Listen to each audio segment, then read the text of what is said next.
లారీలో దీక్షలో ఉంటే ఎలా ఉంటుందో ఈ వీడియోలో చూద్దాం. ఇంకా ఈరోజు రైస్ మిల్కి వచ్చాం అనమాట లోడింగ్కి. ఇక్కడే స్నానం చేసేసాం. స్నానం అయిపోయింది, చక్కగా పూజ కూడా అయిపోయింది. బండిలోనే పూజ అనమాట, బండిలోనే పూజ చేసేసుకున్నాం. అలా టిఫిన్ కానీ బయలుదేరాను. అలా నడుచుకుంటూ కిలోమీటర్ వెళ్ళాలి. ఇగో 2 ఇడ్లీ 2 బజ్జీ, తెలుగు ఇడ్లీ తెలుగు బజ్జీ తినేసాం. మళ్ళీ మనకి బజ్జీలు దొరకవు ఎక్కడైనా ఏ స్టేట్లోనే. అలా చీపురు కొనుక్కున్నాను బతిమాలడం. అందుకే ఆడీళ్ళని అడిగి రైస్ బెల్లం తోటకూర కొనుక్కున్నాం. ఇదిగోండి అలా వాటర్ సర్వీసింగ్ చేయించాను. కొంచెం నల్లగా ఉంది, నాకు ఎందుకు ఏదో తేడా అనిపించి కొంచెం బ్యాలెన్స్ ఉంటే వాటర్ చీపురుతో కడిగేసుకున్నాం. లోడ్కి పెట్టమన్నారు.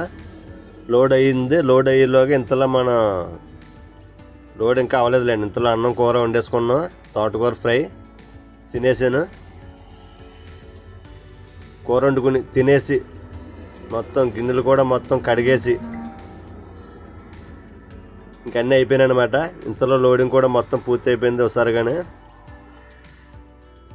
లోడింగ్ పూర్తి అయ్యేసరికి సాయంత్రం 6 అయిందనమాట. ఇంతలో స్నానం చేసేసాం, మొత్తం బయలుదేరి దోశ ఒకటి తినేసాం. ఇంక ఈరోజు ఎలా అయింది.